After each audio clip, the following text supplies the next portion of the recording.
Hello, everyone. Welcome back from that short little break. We are going to be kicking things off with the first trial here, where we're going to be seeing sequence on the Deathslinger on the Suffocation Pit. Now, I'm really, really excited to see how Slinger plays out on the Suffo Pit, because that's normally something that I've seen in OCE quite a while ago. And it's just gonna be so cool to see how it gets played out in other regions as well here. So we're gonna be seeing that our Slinger's gonna be spawning over at the main building, breaking those doors and getting it set up, because obviously, as Q would like to say, my man Caleb walks with a bit of a limp. Can't really quite keep up with the other killers here, but a very interesting spread of gens here. I quickly want to note here, only 2 gens over on the Shack side, both corrupt, and a corrupt gen in the mid-map, but everything else on the top side. This is crazy.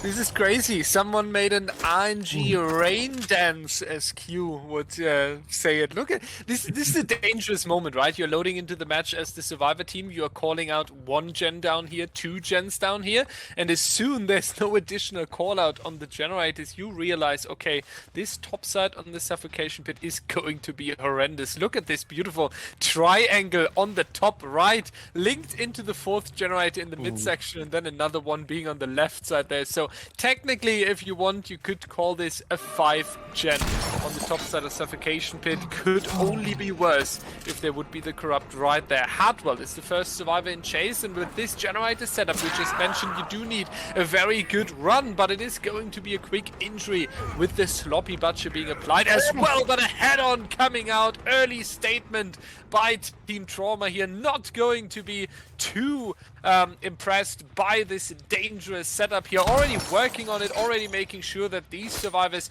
are not going to down too quickly. So regardless of the difficulties here, Trauma looking quite strong in the early game.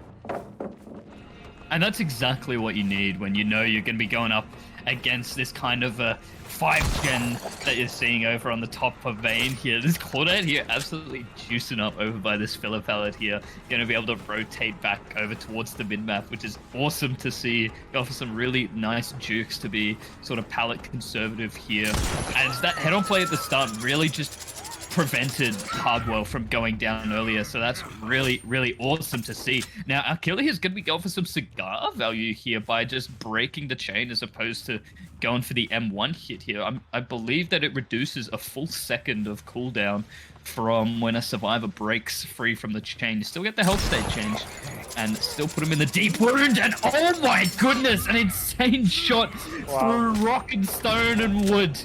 Getting that hit onto poor Nancy's going to be zoned over in this back end corner of the Suffo Pit. The firecracker comes out, the dodge comes out as well, but there's just nothing that can really be done here. We've had our first gen popping across the way, but our killer here is going to be doing everything possible here to maintain this zone and keep these gens pressured. Comp corner action here. Every second is important. Nothing is making sure that there is as much time as possible wasted here, but the hook is close by. We do see good generator progress over here.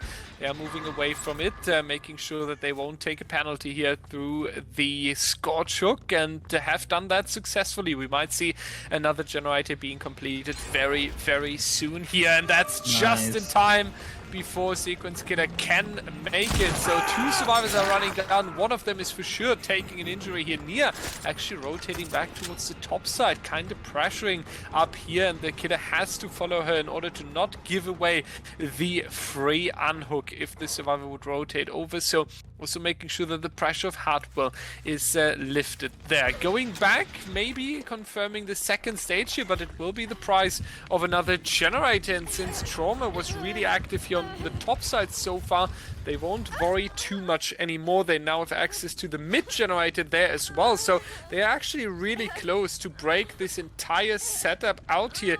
We can already see the big spread of these two towards the midsection there. So good work of Trauma, and the killer is kind of trapped over here in this area as long as he's confirming the stages. So the fact that Trauma is breaking out of this generator setup just in exchange for 2 hook stages is a really impressive play. There is obviously a price to everything when it comes to maintaining an optimal gen split for the mid game and for the end game. And I think Deathslinger knows this as he was checking up on that mid gen before going back to the hook to confirm this kill here. Potentially a reset happening towards there, as obviously with the sloppy butcher pick, you can do a pretty good job at shutting down resets if you get there. Now he needs to hit the shot to make sure that the unhook doesn't happen. Fails the grab game, but gets the hit onto Neo, who successfully manages to get the unhook, and now Nothing is going to be able to run away with a body so that, you know, she can't really get tunneled out or anything. So really, really nice play from Trauma. So now Granout is going to be the one hooked in this desolate part of the map in this top corner of the Suffo pit. But I feel like Trauma are going to be able to recover from this pretty easily by getting rid of that mid-gen and having a very optimal 2-2 gen split. Yeah, they are doing a good job here. This corner here will be the punishment for them time and time again. And at some point, they need to either fully move out of this corner or sacrifice this survivor that is currently hooked in this corner and just smash through the remaining generators and take the outs. That would be an alternative here. But our killer of Team Sequence is finding a really nice balance between active pressure on these survivors going into the chases and monitoring the hook, now even moving away, kind of knowing and kind of being confident that there is no survivor that is rotating towards the top left side, expecting them to be on the bottom side. Nothing can do nothing basically because he's injured at the moment, so it would come down to our Claudette here to pull the survivor, and that's going to happen with both of them in the corner here. Are they able to move out? What a beautiful shot over the boxes, but that's just going to be the cigar value, and they are staying in this corner over here. So not fully freedom for the survivor. They will stay in this difficult spot and no run for longer here, because that is going to be a quick down from our killer of Team Sequence. So this corner here seems to stay very active. It definitely is really nice that we're getting all of these fresh hook stages to trickle in as many points as possible for Sequence starting it off. But I just want to quickly mention, I think we saw a life from the Claudette. Oh my, they popped both of the gens at once. Wow. I'm pretty sure there was only 2 gens remaining, but Trauma having both of them ready to get popped. Everyone injured except for Hardwell, who had the adrenaline to counteract the Noed a little bit, I guess, not wasting time resetting and just getting those gens done. Hardwell in chase right now, though, in the mid-map here, while we still have our Claudette over on the hook, over back in that corner of death here. Hardwell doing a really, really good job at wasting as much time as possible to allow that unhook to happen. And we should be seeing a door over at the top side being ready to be opened. But a beautiful shot from Sequence here is... Oh, they cleansed the Noed! Just as he went for the M1, the Noed gets taken out before Hardwell could get insta-down by it. That is insane! Is there anything Trauma is not prepared for? That's the question, because now also you better get the survivor down quickly, because there will be a hatch very soon if the other survivors are moving out of the door here. There's a filler pallet to play around as well. Survivors are rotating over, trying to trade stages. You don't really want Hardwell on the hook here, so it is going to be a back and forth. Potentially they are healing and then coming back, but just a short click here over onto the Nancy is going to secure the down onto Nothing. And because that was really unexpected, Hardwell is not going to take a lot of distance here, so that could be worse. And now a second survivor needs to come in. Deathslinger doing a phenomenal job near being around as well, and that's going to be another shot. Even Ace will stay in the trial as well. Of course, there's one of these survivors very likely escaping, but this was not the end game Trauma was planning for, from a wonderful 2-gen finisher in the end game now to a little bit of chaos here. One is going to leave the trial, one is staying at the shack, should be picked up because Hardwell is a fresh hook. But what an end game here between these two teams, and what an amazing back and forth. It's always so nice to see a game just go so back and forth, especially as it gets towards the end game. And I don't think there's ever been a better demonstration of it than right now with Trauma versus Sequence. We are going to be securing those 2 kills and all 3 of those stages onto Hardwell here. Unfortunately, Nothing was dead hook, but it would make a lot of sense as they were coming in to trade the stages and try and get Hardwell some distance to make it to that door or go for a hatch play. But unfortunately, neither of those are going to be happening. And this will finish in an 8-stage result, I believe, for Sequence on the killer here, getting 4 stages in total out of the door. So that's absolutely crazy stuff there, and it's been an honor to kick off with such an insane game.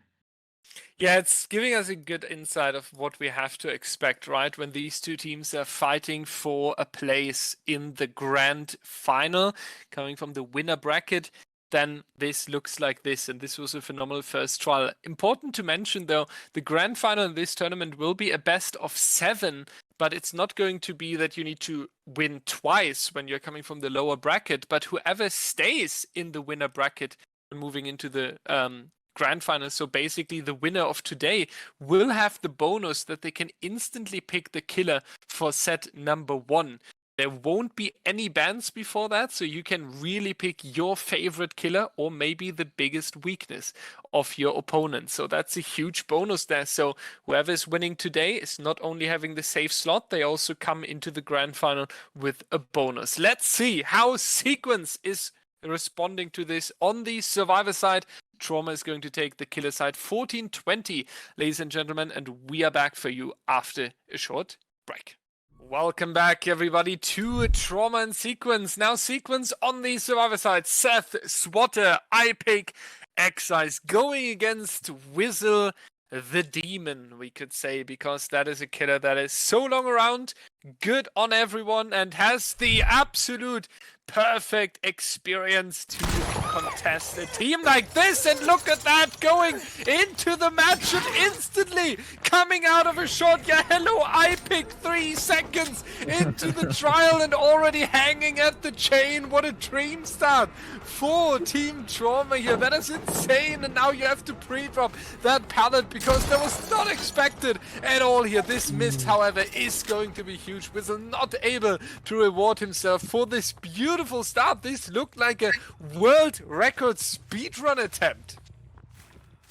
Yeah, I gotta say, starting off a trial like that is honestly so scary, especially against a Deathslinger who can do a really good job at hitting those 1-2s and getting a nice quick down. Now, the gen spread that we're going to be seeing on this Suffo pit as opposed to the last one, I feel like it's going to be a little bit more favorable for the survivors here, as they are a little bit more split up. And beautiful dodge from our ace here, Mr. Excise, who will be consequently taking the shot here. And again, we're going to be seeing the cigar from Whizzle as well. I feel like our Slinger's definitely opting for this pick of add-on here, because just look how powerful it is at zoning in chases like this, especially in these corner parts of the map, like we saw in the last game. But yeah, this will be a bit of a tougher gen spread for Whizzle to manage, as there's not really any strong, you know, cluster of gens, as opposed to having 5 gens on pretty much one side of the map in the last trial.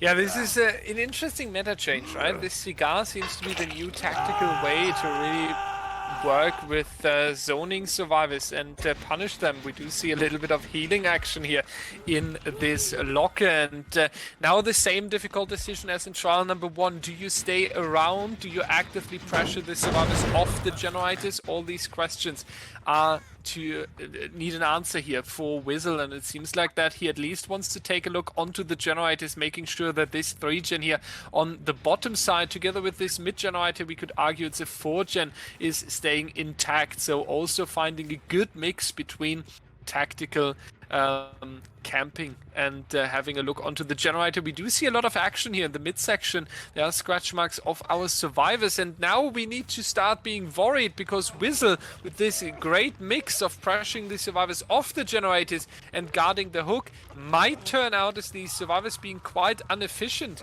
in the midsection there. So they need to make sure that they get the percentages into these objectives. It seems to be the case for 1 generator in the distance there, but they need to break this setup, especially since Excise is now 50 seconds away from elimination.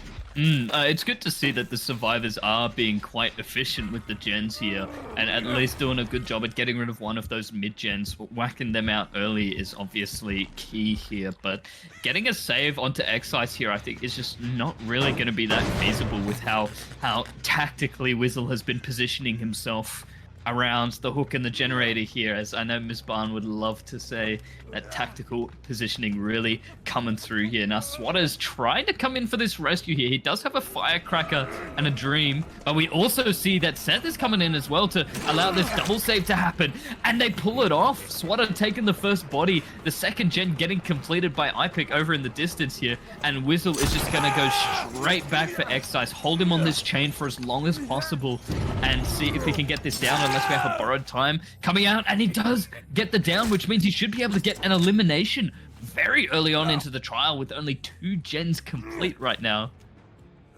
Yeah, this is really insane. This 3v1 scenario means that we are seeing a lot of decrease on the generator impact now, and especially when you have a setup like this and Wizzle already going straight to this generator, knowing exactly how important it is to keep. But look at this pressure here. There's not that much going on. This is a little bit the inefficiency we talked about that turned out when they were in the mid game. So it is now visible, and now a sequence needs to find a good response to that. This generator here is about to be started. One survivor in the mid section, and Adam just starting another generator here. So we are not even talking about any objective that is close to completion or any objective that is seriously pressured here. So Wizzle right now with a ton of time in his back, with a ton of chances to really adjust his strategy without immediately being punished. Honestly, Wizzle could even miss a few shots here and wouldn't immediately lose the game. So he must feel really confident in this position right now. And if Sequence is not showing us a very long and very strong chase to recover from this current state, then Trauma is looking like the winner here in set number 1, because I don't see Wizzle handing this 3v1 back to the survivors. Oh, well, speaking of those missed shots that you were talking about just earlier, the iPick is going to be dodging and weaving and heading back over towards the top side of the map here. Bottom side, sorry. To go back and check up on these very powerful generators here. Now, I'll be curious to see, I believe Seth is working on this generator over by the back, and Wizzle hits the shot through the shack window. He's going to be able to use the cigar to keep him zoned over by the back, and he's not really going to have anywhere to go here. Going to be mind gaming around the back here. I believe we're going to be seeing Lucky Break coming out from Seth here, making it a little bit more difficult. Chase pre-dodging that shot and just whiffing the shot through this window again as well. That would have been absolutely beautiful. Oh my, this is so scary to be up against, knowing the scenario that you're in right now, already losing a teammate with still 3 generators that need to be completed. And oh my goodness, that was a snipe for the bloody ages. Manages to get that down as well, and that's just going to be a hook in the ideal area you want your hooks to be in. So this is really going to be tough for Sequence to come back from, and Wizzle's definitely going to be spewing about this one. Yeah, this is just insane, and this shows us when you are in the confident position, right? When you do realize, hey, this match is swinging into my team's favor. What kind of power you can unleash in the trial and how confident you can become on these shots here. Seth now the fresh hook here on the hook. Good news if you want so for Sequence. That's going to take 2 minutes to eliminate that survivor, but still with the generators he was looking for, still in a good spot, and that's the most important, with a ton of time in his back here. There's no pressure applied by the survivors. 40% on this generator over here. Nothing that really sets this killer under pressure, and we do see it right there. Swatter waiting in the midsection once again. This feels like this is the issue that occurred in this Sequence survivor trial here, that one survivor at least was always kind of busy stealthing around. And yes, sometimes that's needed, and sometimes you do really need to make sure that you do get a save from the back of the killer. But unfortunately this leads into a lot of inefficiency here. We can see it if we count the seconds. Swatter now almost half of a minute in the midsection without doing barely anything, and there is a generator on the top side, or at least in the midsection, you could attack here. So Swatter without any contribution to the game at the moment, and that is going to be iPic being caught out here, is very likely going to take an injury. Swatter can now rotate towards the bottom side. We do see it right there. The unhook is coming through, but iPic needs to show a phenomenal chase if Whistle is not deciding to go for the tunnel, and that's exactly what we're going to see right now.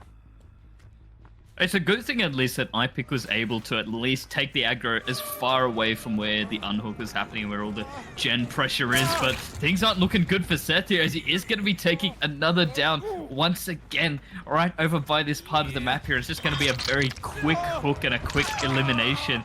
Number 2 for Whistle here.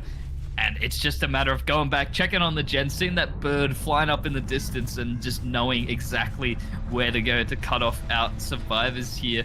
Now, I believe iPic was running in a healing, so we might be seeing a reset coming through from him. But aside from that, it's really just up to Swatter right now to help keep up with the gen pressure and keep things going through optimally to make up for lost time. We do see iPic was on a generator. Swatter still hanging around in the area, walking around with that fixated, or self-aware I think it's called now. And Whistle definitely thinks something's going on. He's eager to check these lockers as he knows inner healing is coming into play, and maybe he'll catch someone out, but not today, good sir, not today. I'm gonna go back and pick this generator here, just about hitting that 50% mark. I feel like Whistle is definitely worried about someone stealthing around where that gen next to Shaq is, and just sort of going back and forth between these two, knowing that they have the most progress, as that's where most of Sequence's pressure has gone into. But yeah, with this call of Brian and just very nice positioning, that gen popping across the way as well, but it's really, really tough for Sequence to do anything against Whistle right now. Yeah, they are in a position where you can barely recover in any form here. We have seen 8 stages, so as soon as you catch the next survivor, you could just camp this survivor to death, securing your 9 stages and therefore the win here. So it is a task of a generator, and then both of these survivors need to escape the trial. So very, very difficult here. So let's see how that is going to play out. We do see that Whistle is really trying to find the good mix once again, having a look onto these generators and then trying to spot a survivor in the distance. Both of them close by, not too far away from the generators they are looking for. Adam, the sneaky spotter who was earlier losing a little bit of time in the midsection, successfully pulled it and is now sitting on the generator, but unfortunately iPic going to be in the next chase here, and that means that this now needs to be a very long run, and that doesn't seem to be the case. Whistle with a phenomenal shot on the down here, so this camp into death would be the win condition being met for Team Trauma here, and therefore Whistle just going for the hook, not even playing to protect generator number 5 here, and that's kinda understandable, but he is going for that hook down there. He spots the Adam as well. I'm not sure if that is enough time. iPic is going to wiggle here, so a little bit of a recovery, but now you have information of both survivor locations, so a little bit of comeback for Sequence, but only if this chase is lasting long, and that doesn't seem to be the case, unfortunately. So the hope instantly fading away once again, and that is Swatter now being caught out as well. So everything pointing towards a 4K.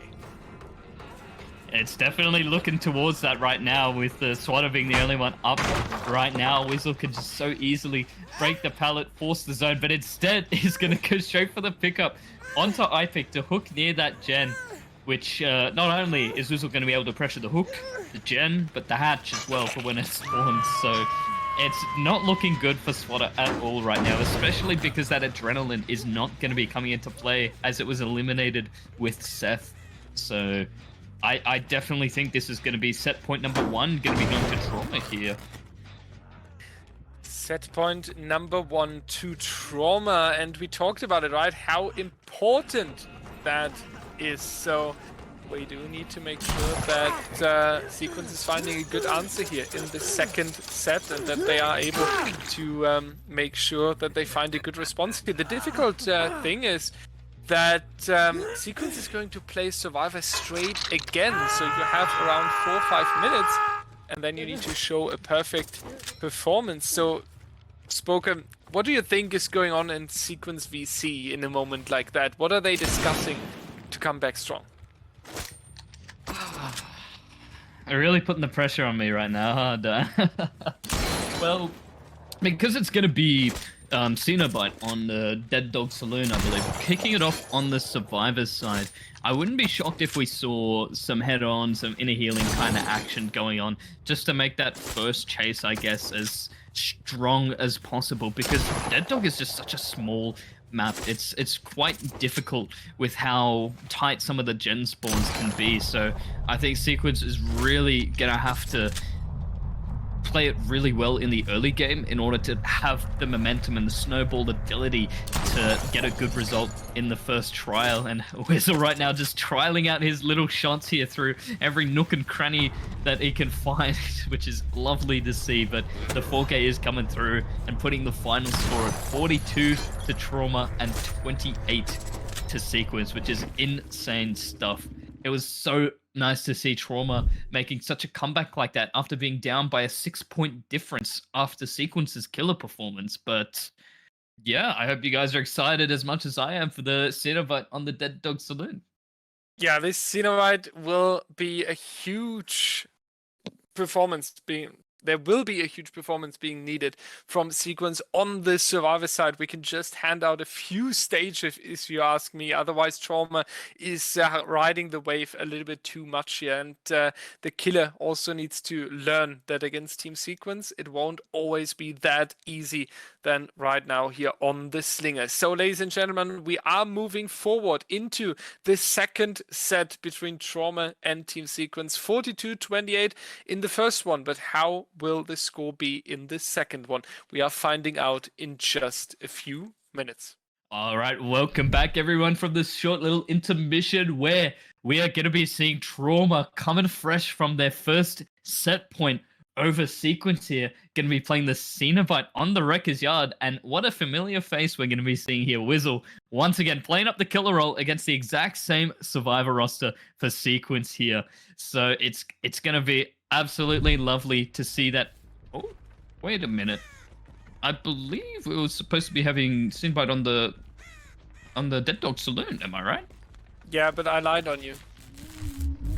That's all right. So Dyer's doing a little trolling and lying to me. We are in fact going to be on the Wrecker's Yard instead, but we are going to be seeing that Wizzle managed to grab the box very, very early on to force that early chain hunt. Just going to be able to get so much free information as to where everyone is, and Excise is suffering from death by chain. The impaling wire value going to be coming through, but that's not going to stop Excise here. It's going to get away with a sneaky light and make enough distance away to make it to the shack. We're also going to have iPick. It's a 4-lane here, pre-dropping that pallet, almost juking out the chain, but is going to be taking it here and dodges out that whip by breaking the chains. It's such a beautiful time here. Makes it over the pallet, drops the firecracker to celebrate. The next box is getting solved already, and what a very strong start from Sequence here.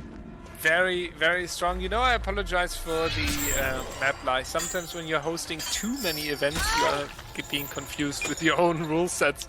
That's going to be the case right here. But yeah, as you mentioned, great start from Team Sequence. If I would be the killer, I would already have a Trauma at this point, but Whistle seems to still fight through it and try to apply these chains, but they're not coming out just yet. iPick is on a wonderful run here. We do see a few survivors in the distance. In the corrupted area, surprisingly, potentially the survivor that was working on the box. Nice patience there with the chain, but not able to apply it once again. iPick serving the juice right here.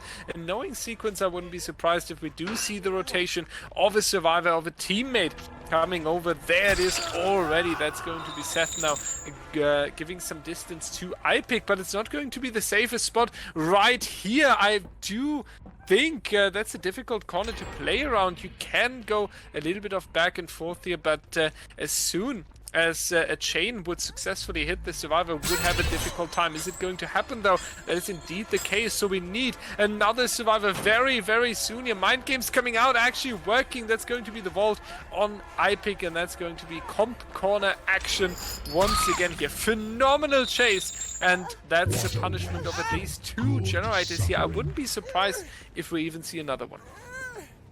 Yeah, that definitely would be very interesting to see here, as we are seeing the first hook stage on the trial. Sequence just doing sequence things and being absolutely on top of those box solvings of grabbing that lament configuration and being just so on top of it, even after such a rough start as well. So really, really lovely stuff to see. Once again, Excise, I believe, is going to be not taking up the chase here. We are going to be seeing Wizzle going back to the hook here to at least try and secure some stages, as there are a couple of gens in proximity. But the rescue is going to happen regardless, as we now have 2 of our survivors getting caught at this back part of the map here. iPick pulling off a beautiful balance landing off of the railing of that truck there, and is going to be able to at least make enough distance to get towards the shack here, which I assume Shack's going to get lobbed. iPick's going to get chained up.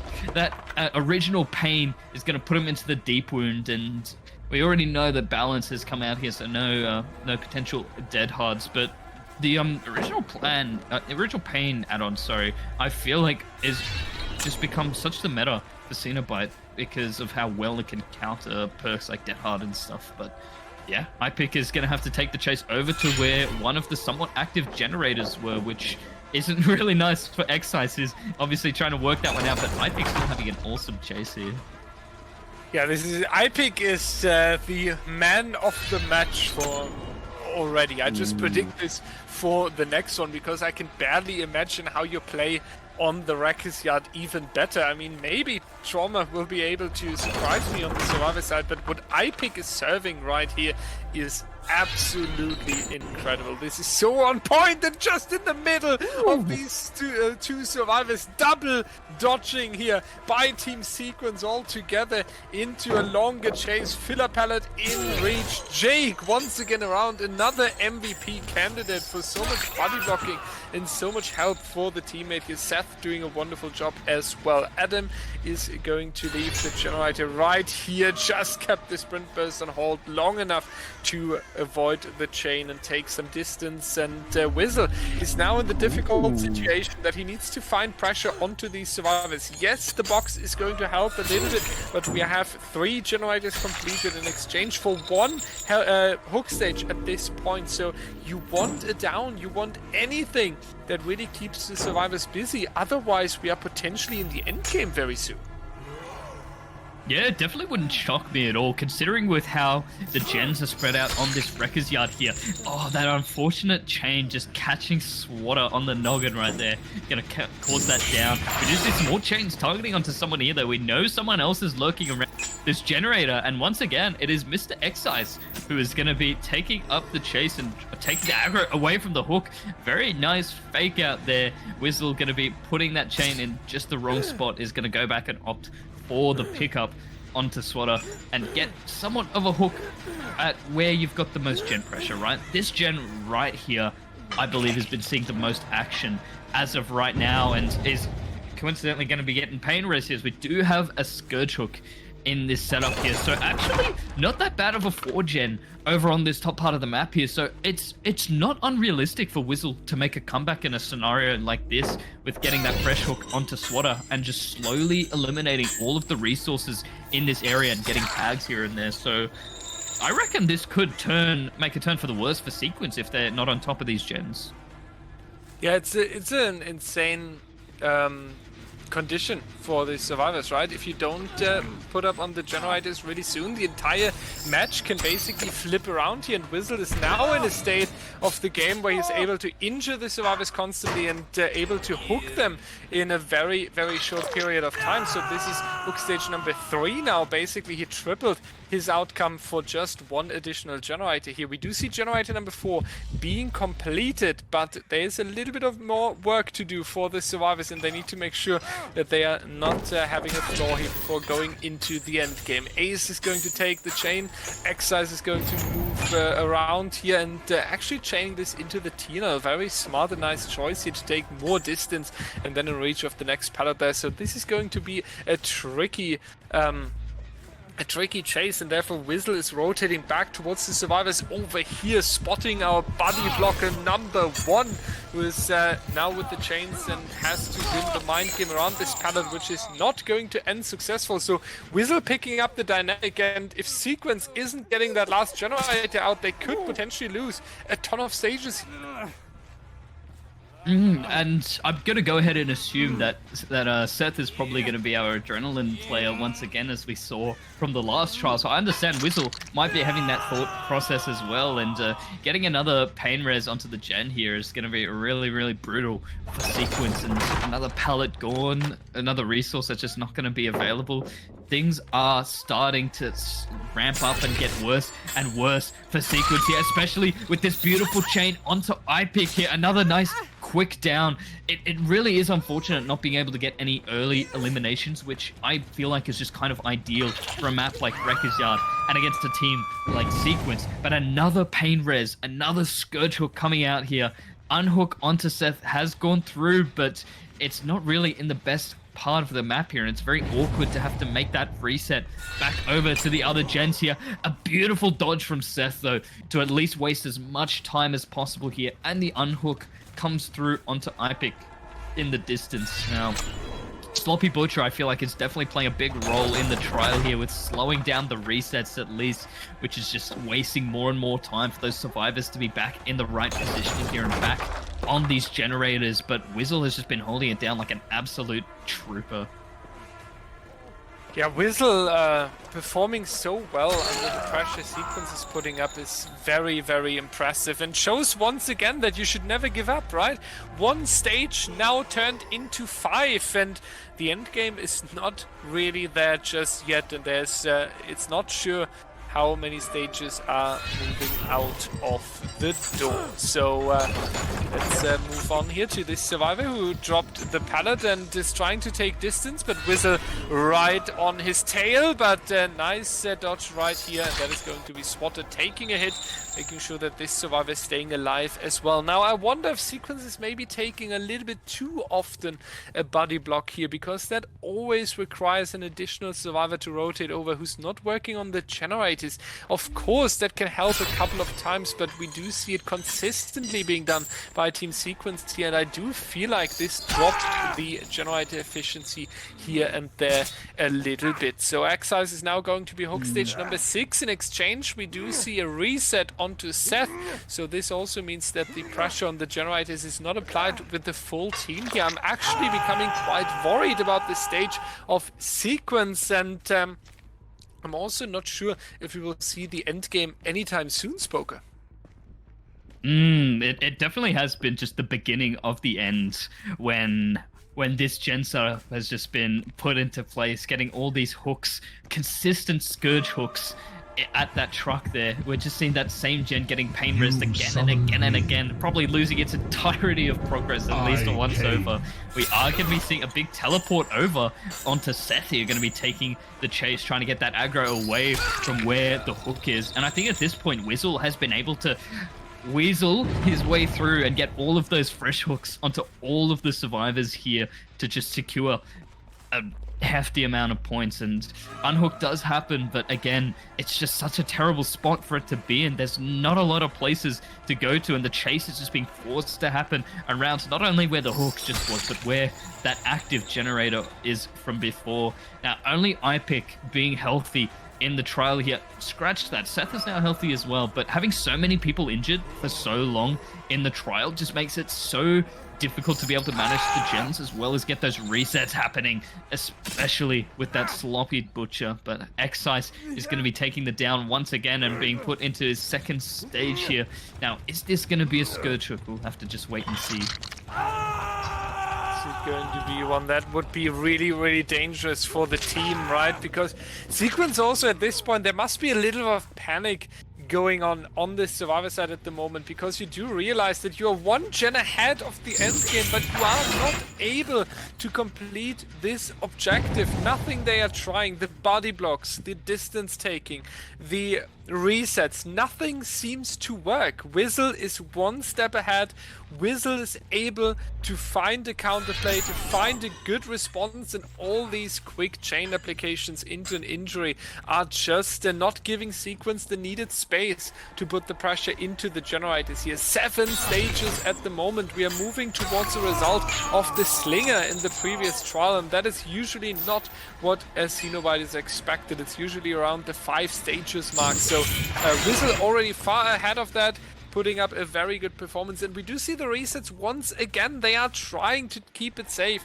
They are trying to throw in their bodies also as an additional pallet to take some distance and to make the chases a little bit longer. Unfortunately, this additional time doesn't seem to find the way into the generators in a way that is working out for the Survivor team, and that would push us into the end game. So Whistle is still in a perfect position here, and I also don't see Whistle making any mistakes. And usually in a game like this, as longer it takes, as longer the trial is going up, the killer is just becoming stronger and stronger, because he can feel how he has the Survivor team under control and how they are not able to find any good access to the generators here. And now you can see Whistle is, even with the time calculation, so confident that he's moving cross map on the Wrecker's Yard here. So all that really, really impressive signs of his confidence, but a little bit too confident in the judgment here towards the end game. That's generator number 5 with 7 stages, and now Sequence better gets a lot of stages out of the door here. Yeah, I was just going to talk about it earlier. What do you think about that box teleport just earlier? Because I feel like it was quite the misplay to have gone all the way across the map to start a chase onto Swatter, who took him as deep as you could possibly go into the Wrecker's Yard back there. But we are going to be seeing that this door is already going to be opening. The Noed totem spawning right by the door here. Now, I believe Seth is the one caught over by the tractor harvester, whatever you want to call it. Do we have enough time to get this door open as well? We do, and we are going to be seeing Swatter's going to be able to get out as well. Ipix managed to go and pick up the box as well. Let's see if he escapes with it and takes it as a trophy here. He is running out of the trial, but he does get hit by the chains. He has to break them and dodge out the impaling wipe, but he has plenty of time to make it out. And what was such a difficult position for Sequence has turned into a 4-out with 7 stages for Trauma, with that final score being at 18 to Trauma and 10 to Sequence. It doesn't look about right. We did see the 4-out. Yeah, it's not updated just not updated just yet. It's the 7 stages from our killer here, but we need to, like, it's important to say, right? Every game has a turning point, and every game seems to go back and forth here. So it is just insane, and whatever they are putting up here, it seems to not be enough to find a good response to the other team. Sequence is taking over. Trauma is pulled by the dynamic, can't stop them. Then on the other hand, Trauma is putting up dynamic on the killer side. The other survivors are not able to respond, so it will stay a back and forth, and this trial number 4 will be one that really needs this back and forth, especially from a team Sequence, because they need to force the tiebreaker here. Otherwise it would be Trauma moving into the grand final. So let's find out how this is going to be played out. 4th trial, ladies and gentlemen, after a short break. Welcome back, everybody. Will we need a tiebreaker for this, or is Trauma pulling the win with Grenout, Nothing, Hardwell, and Raw going against Volga, one of the most dangerous Cenobites out there on the Wrecker's Yard? Let's have a look. 18 to 15, the current score. We do need more than 7 stages. So let's see how this is played out. First survivor already located in the distance. Doesn't seem like our Cenobite is aiming for the box here. So just going quickly into the first chase, wants the injury as quick as possible. And that's a totally understandable decision, because you want to put Team Trauma under pressure as quick as possible here. The vault coming out, but not able to bamboozle the survivor rotation around this short wall, and actually finding a perfect moment to take distance away from the tile. So very beautiful start for Team Trauma here, but it looks like it will end in the first injury. Yeah, I tell you what, Di, the Dead Dog Saloon is looking a little strange today, let me tell you. But Grenout taking the first chase here, lobs the shack pallet, lobbed another pallet over towards this left-hand side of the map here, and another pallet gets lobbed here. Another chase is going to be happening onto Hardwell this time. Does a good job at dodging out the chain here, trying to take that chase away from where we saw the active gen was, and it seems like Volga is going to fall for it. He is going to commit to Hardwell here. I believe we did see a survivor working on one of those left side gens as well here, so Hardwell is going to be doing everything possible to try and keep the chase away from there. And is honestly doing a really good job at it. And might I add, is looking mighty fine while doing it. I always love me a good ace. But yeah, this is... Honestly, it was looking very favorable for Volga starting off this one. But with that first gen coming through, Trauma is just really showing that they're really in it to win it here. Yeah, Trauma is showing off. Trauma is carrying this confidence Whistle gave them into this trial here. 2 generators without a hook stage. The question is, will this dynamic this time be consistent throughout the entire trial? That was the issue we've seen in the previous one, and that is not going to be the down here onto Hardwell. That's huge. That would have been so important to get that spot onto the hook here. Nancy is coming in. Nothing is going to be broken due to the forced penance. So Volga also expected this high team coordination by Team Trauma, but a very nice chain application. But there is already the next survivor coming in here. Nia also with patience, not taking the hit too early. Very nice to watch the juice coming out as well. A miss being applied, and the 3rd generator coming out. Trauma popping off absolutely. A few people already see them being the new top team since Eternal is having a few struggle lately. Spoker, this looks insane. It definitely does look insane, let me tell you. Not only is Force Penance going to be coming into play here, Trauma just does not care and is still taking all of those protection hits just to keep the survivors up and to maintain that chase. Not only do we have the survivors in the background getting those box resets happening as well, but without Sloppy Butcher being in the trial, I feel like Trauma feels a lot more comfortable with going for this playstyle and just taking all of these bodies to prolong this chase as much as possible here. And with 3 gens already being completed and potentially a 4th coming through very soon, things are looking absolutely dire for Volga right now, who really needs to hold down this position here and just pressure all of these gens and just get a nice central hook in the middle of it. But you can't always get what you want, and things are just absolutely skyrocketing in the favor of Trauma right now.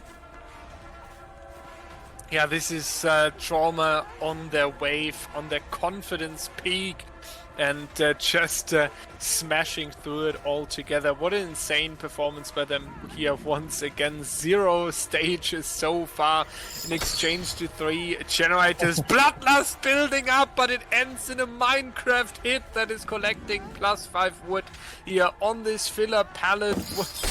Bloodlust number 2, and again no hit coming out. The chain missing as well. Bloodlust decreasing back to level 1. Insane play here by Trauma. 4 generators already completed, and to those that still say that Trauma is the 2nd best team in the world at the moment, they have won the Blood Moon League against Team Sequence and against Team Eternal. They are currently so consistent, and they're putting up stuff like that. So maybe it's time to consider Trauma the number 1 team here.